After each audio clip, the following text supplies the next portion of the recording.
Bu videoda men Sam Raimi'ning tomonidan suratga olingan O'rgimchak odamning 2 va 3 qismlarini to'liq tahlil qilaman.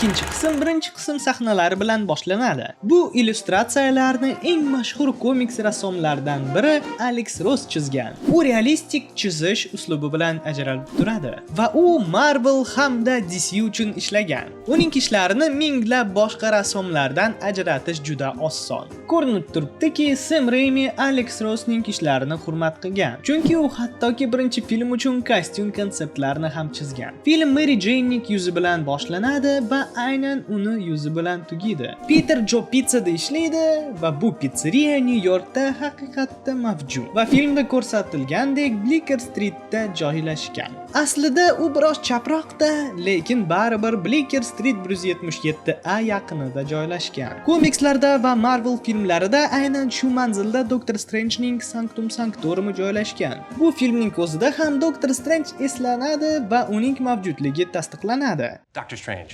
That's pretty good. But it's taken. Men fikrim bo'yicha aqlsiz multfilm olamidagi Doctor Strange bu Tobey Maguire'ning olamidagi Doctor Strange. Birinchidan, ikkala filmning ham rejissyori bir xil. Tushunmayapman, bu juda kuchli dalil emas, tak что davom etamiz. Uyga yo'l yo'qda Tobey Maguire'ning olamida hech qanaqa qasoskorlar yo'qligi aniq bo'ladi. Strange esa bu yerda qasoskorlar emas, balki himoyachilar tarkibida. Balki bu olamda qasoskorlar yo'qdir, lekin o'rniga himoyachilar bor. Bu teoriyani faqat bitta narsa yo'qqa chiqarishi mumkin. Bu Strange 616-olamdan ekanligi aytilgan. Tobey esa 96283 olamdan. Lekin bu raqam faqat 2005-yilda tasdiqlangan va vaqt o'tib buni o'zgartirishlari ham mumkin. Xuddi ilgari Marvelning asosiy olami 199999 deb hisoblangan. Keyinchalik esa 616 deb nomlangan. Sam Raimining ukasi Ted Raimi Jamesonning yordamchisini o'ynaydi.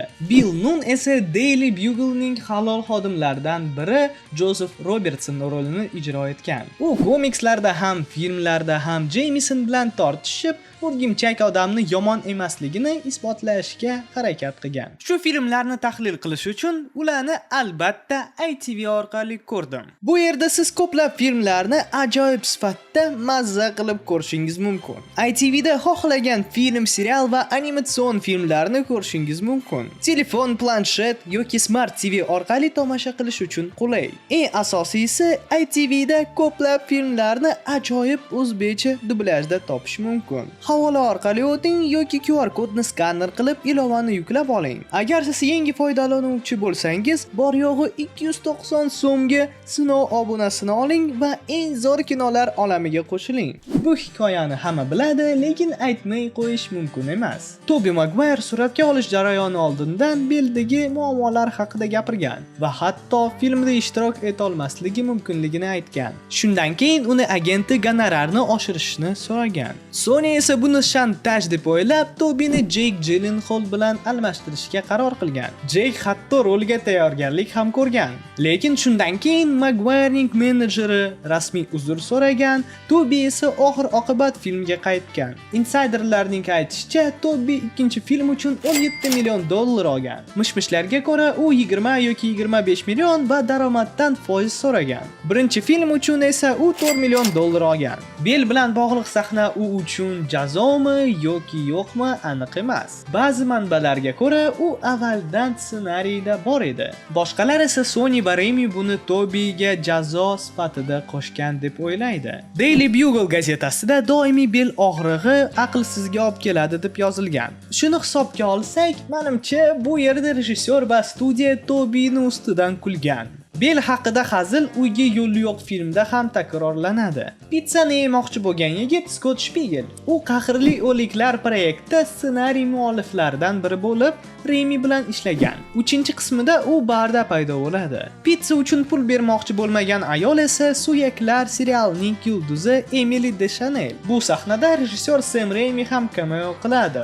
U Peterni sumkasi bilan uradi. Peter shunchaki kambag'al hatto sumkasini skotch bilan yopishtirgan. Peterning uyida birinchi qismidagi Ben amaki va Mary Jane'ning suratlari bor. Har safar shu sahnani ko'rsam, yuragim eziladi. To'lovlar tufayli uydan ayrilayotgan xola May Peterning tug'ilgan kuniga $20 beradi. Endi katta bola bo'lganimizdan keyin endi tushunyapman, qanaqa darajada Peter Parkerda qiyin hayot bo'lgan. Menimcha Raimi Peterning hayotining oxir tomonlarini zo'r ko'rsatgan. U New Yorkni qo'riqlashi kerak, lekin Jameson va boshqalar uni dushman deb bilishadi. U sevgan qiziga his-tuyg'ularini ayta olmaydi va u boshqaga turmushga chiqayotganida kuzatib turadi. Uni xolasi uydan ayrilyapti, lekin u xolasiga yordam bera olmayapti.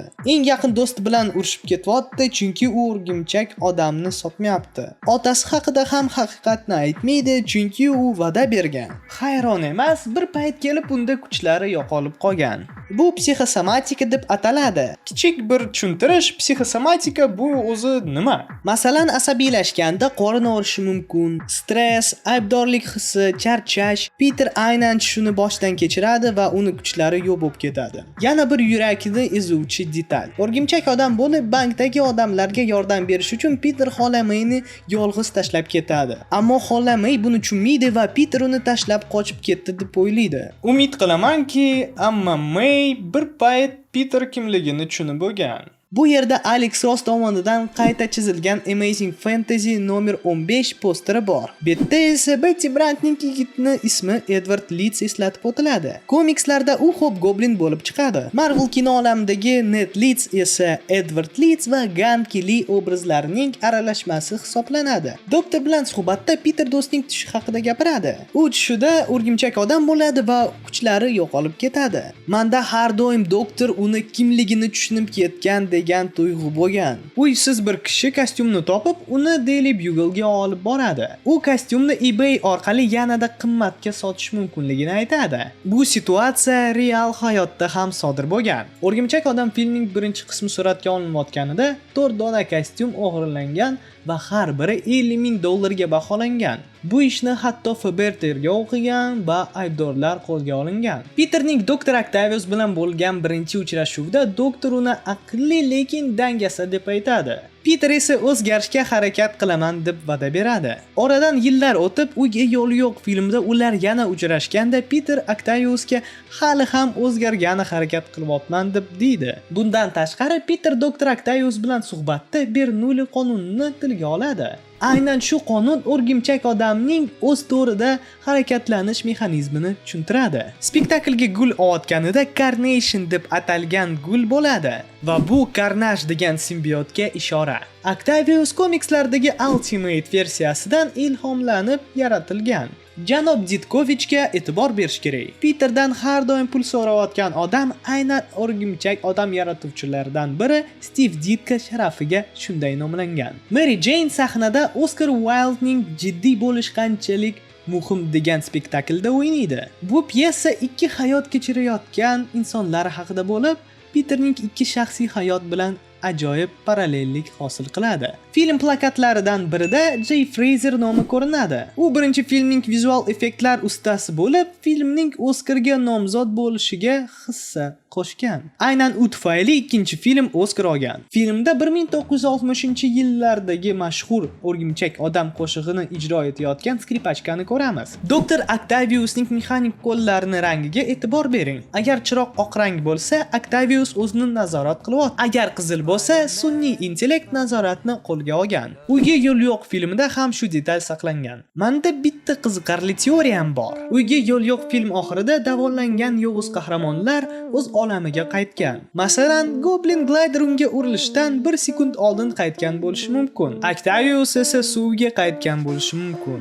Lekin umid qilamizki, ular butunlay yangi alternativ olamga o'tgan va u yerda tirik qolishgan. Yana bir qiziqarli teoriya. Norman Osborn Stark texnologiyalardan ilhomlanib, qaytganidan so'ng o'zi uchun temir odam kostyum yaratgan bo'lishi mumkin. Komikslarda u haqiqatdan ham temir patriot sifatida paydo bo'lgan. Bir qiziq detal. Raimining filmlarida yovuz qahramonlari o'zlarining yovuzliklarini o'z irodalari bilan emas, balki tashqi ta'siri bilan qabul qilgan. Masalan, Normanni yashil goblinga aylantirgan tajriba, Dr. Octaviusni boshqarayotgan sun'iy intellektli mexanik qo'llar, Eddie Brockni boshqarayotgan Venom. Qum odam aslida yovuz emas. Dr. Octavius rafiqasini poeziya bilan zabt etganini aytgandan so'ng Peter Mary Jane'ni ham she'riyat bilan zabt etish harakat qiladi. Lekin meni fikrim bo'yicha u xotinining sevgisini hazillar bilan qozongan. Avval bir gap. Mabodo orangizda hech kim bir dasta $20 pul yo'qotmadimi? Biz pul bog'langan rezinkani topoldik. Va albatta, Stan Lee yana bir marta cameo qiladi va inson hayotini saqlab qoladi. Mary Jane John Jamesonning o'g'li John Jameson bilan uchrashadi. U astronavt. Komikslarda esa bu bir paytlari bo'ri odamga aylanadi. Mary Jane unga nisbatan nimadir his qilayotganini tushunishga harakat qilganida, u o'rgimchak odam bilan o'pish sahnasini takrorlaydi. Film davomida ko'plab komediya aktyorlarining cameolari bor. Masalan, mashhur komedian Joe Diaz paydo bo'ladi. Aytgancha, Joe Diaz bu Joe Roganning o'rtog'i va ular birga mem bo'lib qolgan. Peter bolani qutqarayotgan sahnada birinchi filmdan odam paydo bo'ladi. Poyezd to'xtatish sahnasi kino tarixidagi eng mashhur sahnalardan biri. Aynan shu epizod tufayli va uyga yo'lyoqdagi gliderni osongina ushlab moment sababli Tobey Maguirening o'rgimchak odamni hammadan kuchli deb o'ylayman. Filmda Peterning ikki ukasi John Paul Epp va Weston Epp Peterga niqobni qaytarayotgan bolalar sifatida qatnashdi. Peter Dr. Octaviusga xuddi xolasi May aytgan gaplarni takrorlaydi va bu uning yuragiga yetib boradi. To'g'ri yo'l tutish uchun istaklarimizdan voz kecha olamiz. Hattoki orzularimizdan ham. To'g'ri yo'l tutish uchun istaklarimizdan voz kecha olamiz. Hatto orzularimizdan ham. O'ylab qarasam, Mary Jane singari xola May ham Peterning aslida kimligini ilgari sezgan bo'lishi mumkin. Gary to'yiga yashil rangli babushka taqdi. Bu uning keyingi filmida yashil goblin bo'lishiga ishora. Tomoshabinlar orasida jazolovchi yoki inglizcha gapirsak The Punisher ko'rinadi. Aslida bu sahnada aktyor Thomas Jane ishtirok etishi rejalashtirilgan edi, lekin nafaqat vizual cameo sifatida qoldirilgan. O'rgimchak odam 2 men fikrim bo'yicha Sam Raimining trilogiyasidan eng zo'r qismi deb o'ylayman. Ayniqsa Peter Parkerning shaxsiy hikoyasini mukammal ochib bergan. O'rgimchak odam 3 ning boshlang'ich sahnasi aslida ikkinchi film oxiridagi sahnaning ranglari o'zgartirilgan versiyasi. Gazetada Ray Frank tilga olinadi. U o'rgimchak odam ustida ishlagan rassomlardan biri. Filmda Gwen Stacy komikslardagi klassik soch tasmasi bilan paydo bo'ladi. Qum odam esa komikslardagi klassik futbolkada. Goblin laboratoriyasida kumush niqob ko'rinadi. Bu ehtimol Hobgoblinga ishora. Peter kofe ichayotgan paytda qo'lidagi stakan juda tanish. Aynan shu stakan uyga yo'l yo'q, lochin ko'zi, qo'rqmas kabi loyihalarda ham ko'rinadi. Bu dizaynni Leslie Buck yaratgan va bu New Yorkning ramziga aylangan. Peter Halem eski Joe Pizzadagi kaskabnam yuribdi. Bu sahnani har ko'rganimda yuragim eziladi. Gary xotirasini yo'qotgandan keyin o'z do'stlari uchun hayotini berishini aytdi va oxir oqibat shunday ham bo'ladi. Peter Garyga basketbol to'pini sovg'a qiladi. Birinchi filmda shu to'pni ko'rishimiz mumkin edi. Marvel Spider-Man 2 o'yinida ham Peter va Gary basketbol o'ynaydi.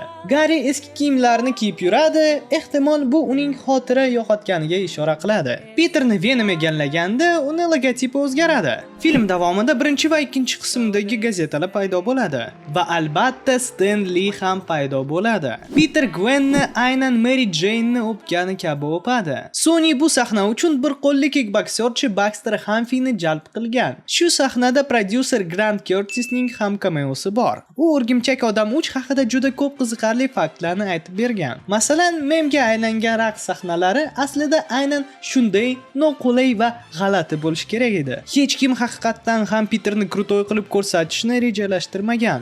Raimi bu sahnalar orqali Peter o'zini zo'r deb o'ylashini, ammo aslida kulgili va g'alati ko'rinishini ko'rsatmoqchi bo'lgan. Masalan, Peter o'z kostyumini chegirma e'lonlari bilan do'kondan sotib oladi va ehtimol bunga so'nggi pullarni ishlatib yoradi. Eng qiziq tomoni shundaki, bu sahnalar uchun Reymi shunchaki Tobey Maguiredan o'zini juda zo'r his qilayotgan odam sifatida harakat qilishni so'ragan va bu sahnalar atigi 10 daqiqada suratga olingan. Shunday ekan, Tobey Maguire ideal Peter Parker. Prodyuserning so'zlariga ko'ra, qum odam sahnalari eng murakkab sahnalardan biri bo'lgan. Uning tanasini qumdan qayta tiklash sahnasi maxsus effekt jamoasi tomonidan 6 oy davomida ishlab chiqilgan. Ba'zi sahnalarda haqiqiy qum yetarlicha samarali ko'rinmaganligi sababli Makka johori uni ishlatilgan. Peter pianinoda yaxshi chalgan sahnada hech qanday hayronli joyi yo'q. Ikkinchi qismida xolamay yana pianino darslarini bera boshlaganini aytdi. Ehtimol aynan xolamay Peterga pianinoni chalishni o'rgatgan. Peterning qo'lida uni o'rgimchak chaqqan joydagi izini ko'rish mumkin. Peter simbiotni bir qismini Connorsga yuborgan edi va bu sahnada fon orqasida kaltakesakni ko'rishimiz mumkin. Bu esa kelajakda u kaltakesak odamga aylanishga ishora qiladi. Venom va Eddie Brock o'lganiga qaramay, simbiotning bir qismi hali ham Connorsda saqlanib qolgan. Bu esa yangi simbiot yovuz qahramonlarning paydo bo'lishiga olib kelish mumkin edi. Peterning o'z sevgilisini yonida boshqa qiz o'pganiga savolim bor. Lekin Mary Jane tomoniga bolaligimdan ham undan ham ko'p savollarim bor. Avvalgina Garri bilan uchrashayotganida o'rgimchak odamni o'pishgan. Keyin 3-qismida u Peter bilan uchrashganda Garri bilan o'pishgan. Hatto turmushga chiqish arafasida ham Peterni o'pmoqchi bo'ladi. Qiziqarli holatlardan biri. Garri bir soniya ichida g'oyib bo'ladi. Shunaqa tuyuladi, go'yoki u stol tagiga yashiringan va bu erkak unga qarayapti. Yakuniy jangda Venom o'rgimchak odam deb yozadi va bu yozuv 1994-yildagi O'rgimchak odam animatsion serialidagi klassik shrift bilan yozilgan. Yana bir qiziqarli fakt. Sony PlayStation 3 ning logotipida ishlatilgan shrift aynan Sam Raimining O'rgimchak odam shrifti. Yakuniy jang sahnasida Sam Raimining qizi ham cameo rolida qatnashgan. Uning aka-ukalari ham shu sahnada ishtirok etgan. Peter Venomni portlatganda Eddie unga tashlanadi va biz uni skeletini ko'rishimiz mumkin. Garrining dafn marosimida Flash Thompson ham ishtirok etadi. Bu uning ulg'ayib, hayotga boshqacha qaray boshlaganini va sinfdoshlarining xotirasini hurmat qilish uchun kelganini anglatadi. Obuna bo'lishni va qo'ng'iroqcha tugmasini bosishni unutmang. Siz ham har doimgidek Tony Kark edi. Ko'rishguncha.